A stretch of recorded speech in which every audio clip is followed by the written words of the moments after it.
exactly is expected as far as transformative education is concerned, to enable the university to have direct contribution to economic development, which apparently is what is expected from us as far as HIT project is concerned.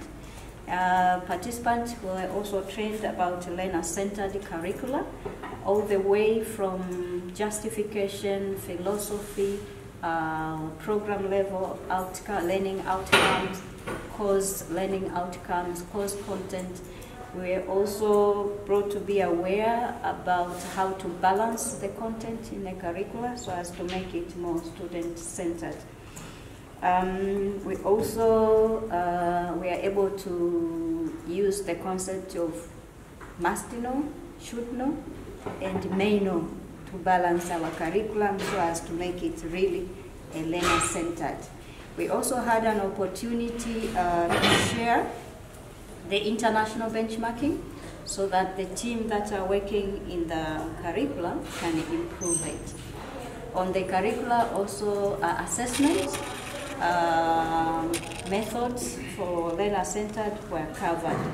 So the team are now more aware and are ready to make necessary changes, ready for approval of the curriculum. So it was a very practical workshop. We were trained and then doing. So at the moment, the team are at different level of improving the curricular document. We were also had an opportunity to be trained, a small team from College of Agriculture, COEBS, and Izengo Pinda campus on theory change as far as agri-food systems, entrepreneurship and community engagement is concerned, to enable us to put a good proposal that can be funded. Think about that. You also have to learn if you want to train people who are capable of training themselves. So one of the things which I would say, in addition to all what we are doing, is for we teachers in the classes to spend time to teach these people to be confident, instead of using the time to show them how competent we are. And how beautiful my wife is. Sometimes, how intelligent I am. My records have never been seen, whatever. Right. That's compensation for the influential complex. Isn't it? Please, let's get away from that. If you want to make a clean next generation, I'm sure if you go to the class and they tell the students that I'm intelligent because I am intelligent and I know it, I'm sure you're going to harvest a lot of boys there. And why it is so important is because, among others, there's a general recognition that we will not go far if we continue producing graduates and the others that we need at the rate we're doing. So in February, the African Union also launched what is now called the second decade of the Africa we want. And one of those targets is 100,000 PhDs between 2024 and 2034. As you can all see, that even that number is very tiny for a continent which by that time will have been close to 2 billion people. So if you compare with India, with China and so on, it's still a very low number. But it gives you a picture of the kind of scientific capacity that the African Union has set for us to focus on. And so because of that, we are thinking together with you, the RUFORUM member universities, on how we can, number one, contribute to the national targets. Our science density per million in Africa is pretty low. Most of our countries are struggling to reach even 4 PhDs per million. Most of them are struggling. And at that rate, you cannot do much in a country.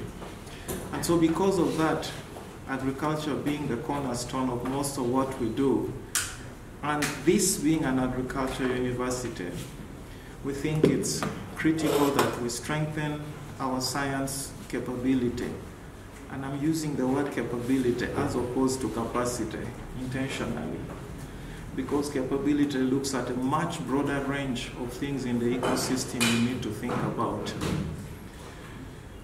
3, and finally, our continent is grappling with a major challenge of youth unemployment, and it will also be affected by another problem, which is innovation, IT, especially the advances in artificial intelligence. The world projects about 40% of the jobs that you have today by 2030 will disappear or need to be retooled completely. And that is serious. 40% of the jobs you have today will disappear or need to be retooled completely to fit the world by 2030. And between now and 2030, you don't have that much time. And the young people will be affected. So our continents are grappling with this, and you go to any government website, top on the agenda is youth unemployment. It's now next to food security across the whole world, but for Africa in particular.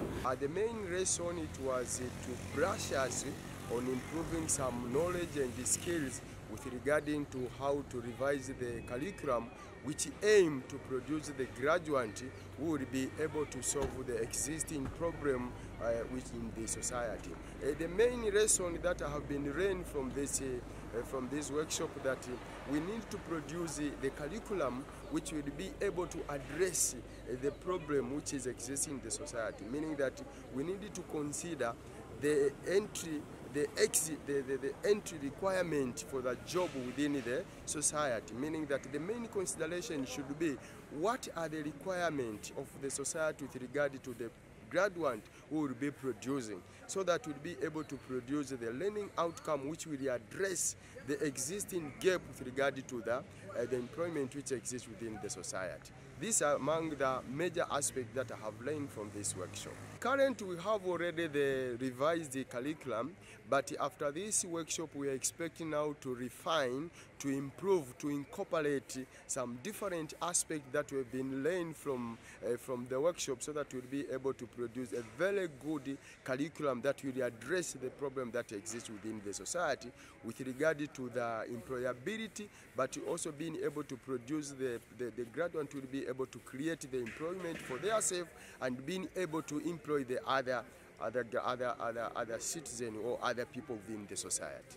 With regard to the changing on the teaching environment, employing the digitization or use of blended, yeah, I agree this among the change that recently is addressed because of various advantages. First of all, it will be able, teacher will be able to teach a more number of students by using the digitization. For example, you can use the Zoom, but also you can use the model to teach. So I agree to change the teaching environment using the digital, meaning that first of all, the first instructor will be able to teach many students within a short time, but also currently most of the students, they own these different ICT devices like mobile phones, but also the computer devices which is connected to an internet. So it will be able to learn at any time or anywhere they are needed. My fellow staff, I encourage them to use the knowledge and skills that we have learned in our daily activity, which including the teaching and learning, but also to the management to improve the learning activities, meaning that to support some of the requirements that are required. For example, we need to go for digital. So for the management need to ensure that they are supporting, they're providing the facility to the instructors which enable them to go for digital. For example, first of all, to improve the internet connectivity to be at a very high speed, but also to add some of the ICT facility, that is, for example, ensuring the computer lab which contains the computer which actually it is working, but also it is connected to an internet, so it will facilitate the student and also the teacher to use it for teaching and learning activities.